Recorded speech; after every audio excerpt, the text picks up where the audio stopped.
Hi everyone, it's Stephanie here and welcome back to another video. Today we are going to be playing with some new June release products and we're going to be starting off with the new Puppy Love Die-namics. This is our next adorable character that you can build with all of the different pieces to create a really cute puppy dog image. If you aren't familiar with our buildable characters, this is the 5th in the collection and we already have a raccoon, a pig, a bunny, and a fox. And they're all sized the same so you can use them on projects together. And they are a really nice size so they really fill up a card front. So we're going to be using this along with another new die to create a fun gift card holder. So the first thing we need to do is assemble our puppy. So I've already pre-cut the different pieces that we need. I've used grout gray cardstock as well as cement gray. And I'm using my ink blending tool and pumice stone distress ink, and I'm adding ink to the edges of these pieces. Now I'm not doing a lot of inking, I don't have them down on my work surface, I'm just kind of holding them in my hand and very lightly running that ink blending tool around the outside edge. This adds just a small amount of ink to the die cut pieces, but it's just enough to kind of define them and make them stand out as their own when we start to assemble all of the pieces together. And even though I have 2 different cardstock colors, I'm still using that same gray ink. We're applying so little of it that you're not even really going to notice, and it blends nicely with both of those cardstock colors. So I'm just wrapping this up here. I'm just finishing up the smaller pieces, and then once I have all of them inked, we're ready to go and we can start to glue everything together. I love to glue these together. I just think it's a lot of fun to kind of see it come to life as you add all of the different pieces. And they're so customizable because you can change out the colors or however you want to assemble them. You can use plain cardstock like I did here. You can die cut all of the pieces from white and color them in with your choice of coloring medium. There are just a ton of different ways that you can use these. So it's a lot of fun to die cut them and make them your own. And as you can see there, I also have tweezers in my hand. I find them very helpful for these type of images, especially these little tiny pieces I'm about to start adhering. The tweezers really helps to kind of pick those up and get them into place. And by using liquid glue, I'm able to add glue to the little tiny pieces and move them around a bit to make sure I get them where I want them before the glue fully sets. For his little nose and mouth, I did adhere the bottom layer first, and then there's a separate nose piece that you can die cut and adhere on top. I'm adhering all of my pieces flat with liquid glue, but if you wanted to add some dimension to your puppy, you could definitely add foam adhesive as well to some of the different areas. For his little ears, I just attached the glue on the very bottom edge there and I added those to the back of his head. And I'm going to add his little belly piece onto the body before we start to add his arms and his head. All of the little paw prints is probably the most time-consuming part of the card, but they look so cute once you have them on. It is totally worth the effort. I love how cute they are and I love that the main part of the paw looks like a little upside-down heart. For his little arms or legs or paws or whatever you want to call them, I added the little gray pieces at the very bottom and then I placed them where I wanted them to line up with his body, put the glue on them, and then positioned his head directly over top, and that just kind of grabbed onto those arms and had them exactly positioned where I wanted them. And then the last thing I did was glue on his head, and now we have a completed little puppy image who is super adorable and just needs his little tail. I added that on with liquid glue as well, and now our image is ready and we can go ahead and start to work on the rest of the card. So like I mentioned before, we are going to be creating a gift card holder, and I'm going to be using the new Slider Surprise Die, which die cuts these 2 pieces of cardstock here. So this is the main panel that you're going to die cut with it. And it's going to give you all of the pieces what you need to create a really cool surprise slider, which means you're going to be able to pull up and open the card kind of in a tent formation, and you're going to be able to see something underneath of it. Before we get to that part, I do want to do a little bit of decorating on that flap that is going to be what pulls up on the card.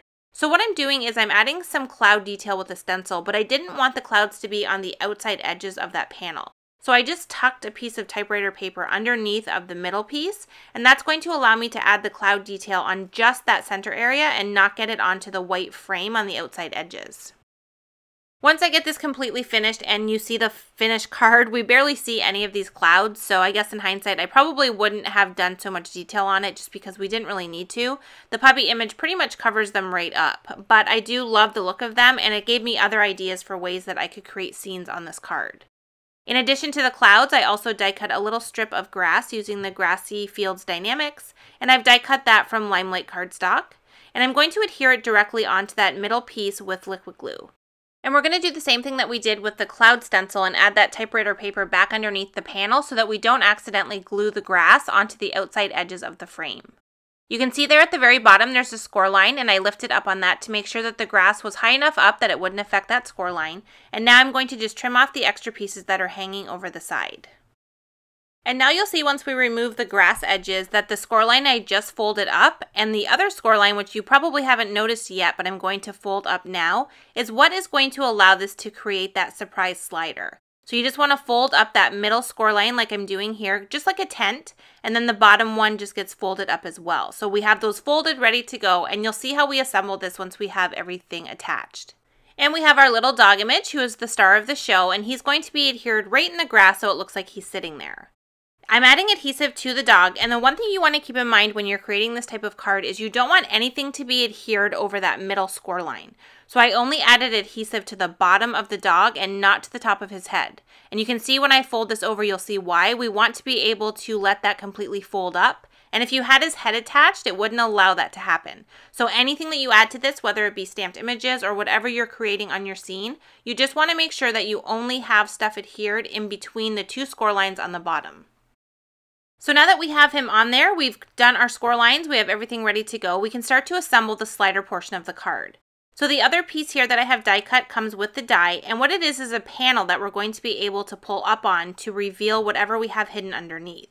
So what I did is I flipped the panel upside down and I added adhesive to the bottom section of the scoring. So that very bottom piece that scores underneath of the grass, I added adhesive on there and I attached that little piece on there, and it fits perfectly in behind there. There's a little groove at the top which is going to allow you to easily grab onto that to pull it up. And when you pull up the entire panel and create that tent formation. To add this panel to your card base, you're going to want to put some foam adhesive onto it. And I just have 2 thin strips along each side, leaving enough room for that little piece to be able to pull up and down. And then I also have a piece along the bottom to give it added support. Those are the only areas you want to add foam adhesive because you don't want to limit that panel from being able to be pulled up and down from in behind that main panel on the front. I'm removing the foam adhesive backing, and I'm just going to position this onto my A2 size card. This is already sized to fit nicely in the center with a little bit of a border, and you can see once I have it adhered and pull up on that panel in the center, it easily lifts that tent shape and our little dog image pops up and stands straight up and reveals the inside of the card. So for the inside, you can get really creative. You can do all sorts of different things depending on what type of card you're creating. So you could add a message, you could add an image. It's completely up to you.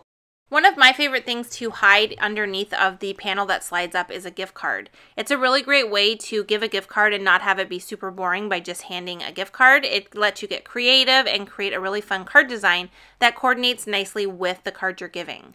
For this one here, I used a PetSmart card since it kind of goes hand in hand with that puppy image, and I just added a little bit of adhesive on the back of the gift card. That's enough to hold it in place so that when we slide the top, it's not going to move the gift card, but it's not so much that we're going to destroy the card trying to remove it.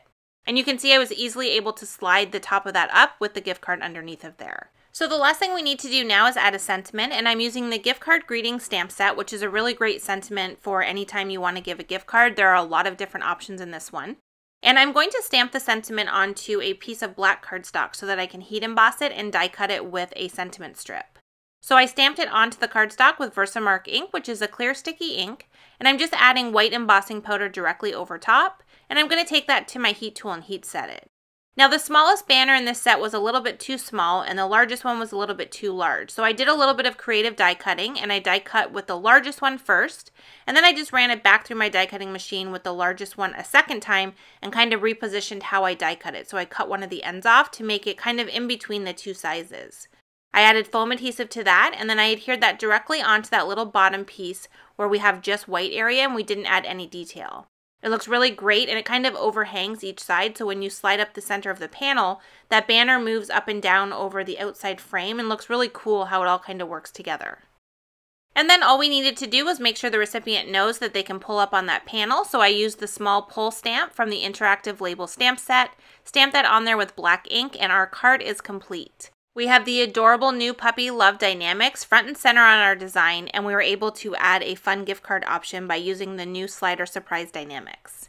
All of the supplies I've used are listed in the video description below. As always, I appreciate you being here, and I hope to see you in another video soon. Thanks so much for watching.